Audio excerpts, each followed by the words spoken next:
अस्सलाम वालेकुम फ्रेंड्स, कैसे हैं आप सब लोग। नाज़रीन, बात ये है कि मैंने जो है पंचांग के ऊपर वीडियोस बनाने का इरादा किया है। और मैंने वैसे इस पर ही वीडियो अपलोड करनी थी, लेकिन इससे पहले मैंने आपके साथ एक और रिसर्च अपनी शेयर की। तो अब मैं इंशाल्लाह जो है इसके ऊपर कुछ वीडियोस बनाऊंगी इस टॉपिक के ऊपर। आज मैं मुख्तसरन आपको इसका इंट्रोडक्शन देने जा रही हूँ। नाज़रीन, पंचांग जो है वो एक ऐसा चैप्टर है ज्योतिष का जिसको समझे बगैर आप अपने नेटल चार्ट को नहीं समझ सकते। क्योंकि इसकी मिसाल ऐसी है कि जैसे आप कोई लोकेशन ढूंढते हो। ओके, जो आपने कोई घर बनाना है, कोई बिल्डिंग बनानी है, तो आप उसके लिए कोई लोकेशन ढूंढते हो। अगर लोकेशन सही नहीं होगी तो घर की बेस वीक होगी, घर चाहे जितना भी खूबसूरत हो।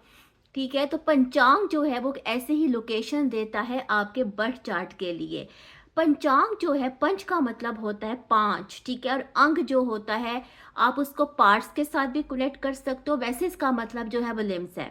ठीक है, तो ना सिर्फ पंचांग जो है पांच किस्म के जो है सोर्सेस के साथ कनेक्टेड है। अब ये पांच किस्म के सोर्सेस क्या हैं? सबसे पहला आता है दिना। ठीक है, यानी जो आपके सोलर डेज होते हैं, जो दिन होते हैं, जो सैटरडे से लेकर फ्राइडे तक के होते हैं। उसके बाद आता है नक्षत्र। अब नक्षत्र क्या है? नक्षत्र है मून का ट्रैवल। ठीक है, और उसके बाद आती है तिथि। तिथि कहते हैं लूनर डे को। और जिसके बाद आते हैं करान, और करान के बाद जो है वो एक योगा आता है जिसको कहते हैं नित्या योगा, जो कि सन और मून के बाहिमी रिलेशनशिप को दिखाता है।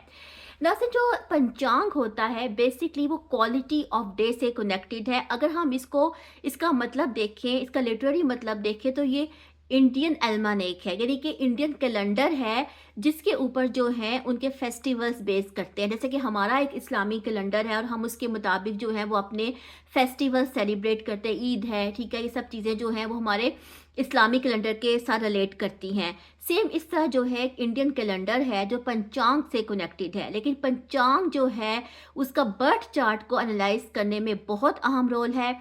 ये हमारी पर्सनैलिटी को भी दिखाता है, इवन कि हमारे लकी, हमारे अनलकी होने को भी जो है पंचांग जो है वो रिप्रेजेंट करता है।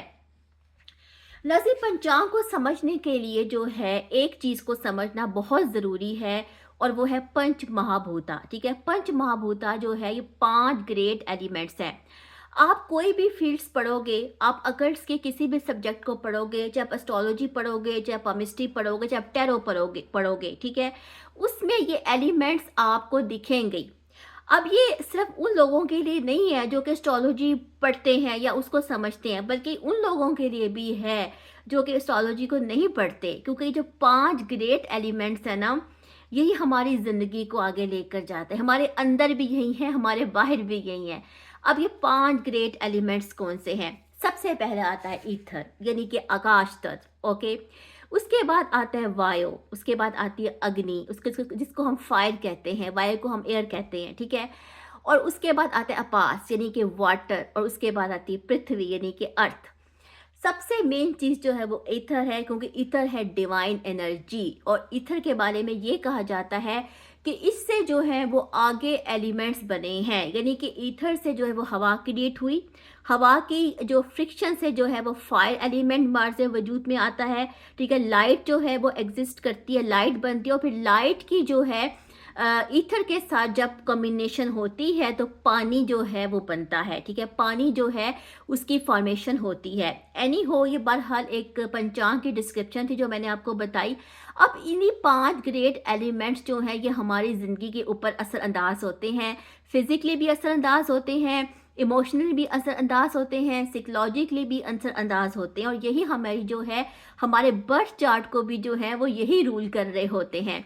इंशाल्लाह नाज़रीन, मैं आपको नेक्स्ट वीडियो में इसकी मज़ीद डिटेल्स बताऊंगी और इस पर ही मैं कुछ अब सीरीज़ करूंगी।